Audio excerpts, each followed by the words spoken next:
السلام عليكم على كل متابعيني الكرام. لو أول مرة بتشوفني ما تنساش الاشتراك في القناة واللايك. أحمد العوضي يقود الموسم الرمضاني المقبل بحق عرب. تعرف على التفاصيل. أعلن الفنان أحمد العوضي عن تعاقده على مسلسل جديد تمهيدا لعرضه في رمضان 2024. المسلسل بيحمل اسم حق عرب من إنتاج شركة سينرجي ومن تأليف محمود حمدان ومن إخراج إسماعيل فاروق. وعبر صفحته الرسمية على موقع فيسبوك كتب أحمد العوضي: تم التعاقد على مسلسل حق عرب رمضان 2024 من إنتاج شركة سينرجي تامر مرسي ومن تأليف محمود حمدان ومن إخراج إسماعيل فاروق، وده بفضل الله وبفضل دعم إخواتي وحبهم. وبينشغل الفنان أحمد العوضي حاليا بتصوير فيلم الإسكندراني للمخرج خالد يوسف.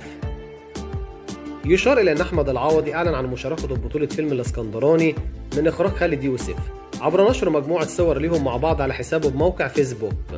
وكتب أحمد العوضي: بسم الله توكلنا على الله، تم التعاقد على فيلم الإسكندراني